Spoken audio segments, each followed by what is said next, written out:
Nous voici à Sept-Îles, à 10 heures de route de Montréal. C'est ici que le taux de crimes violents a augmenté le plus dans toute la province, une hausse de 149 % en 5 ans.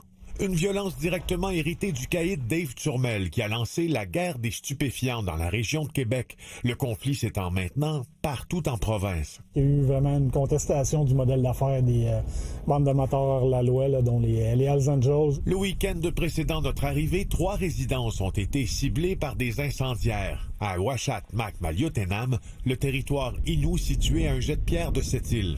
On a eu une grosse fin de semaine, là.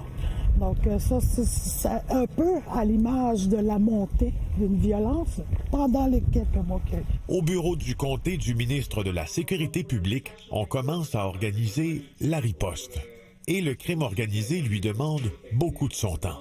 Yann Lafrenière est attendu avec impatience sur la Côte-Nord. Oui, avec un là dans 10-12. C'est bon, Yann, 10-12? Oui, 10-12. Vendu. À tout de suite. Merci. Parfait. Ça se passe bien, les gens commencent à arriver.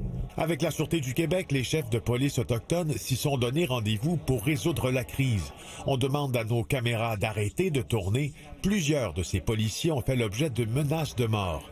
Même eux ont peur, les citoyens aussi. Je me suis venu ici là, une quinzaine d'années en pensant que Sept-Îles, c'est la ville où il fait bon vivre. Puis ça l'était. Ça l'est encore sur certaines façons. Mais aujourd'hui, tout le monde bat ses pas. Tout le monde bat son auto. Y a-tu des meurtres aussi?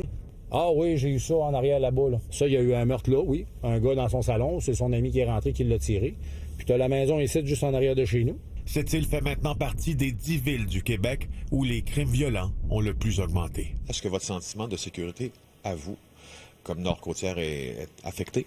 Oh, grande question.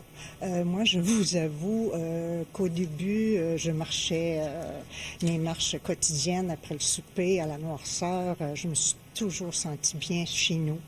Mais depuis les derniers événements, je vous dirais que des 2 dernières années précisément, je ne sors plus. Je ne sors plus. Je fais ma petite marche l'après-midi. Je barre mes portes, ce que je faisais pas avant. Je barre tout. Félix Séguin pour l'émission JE.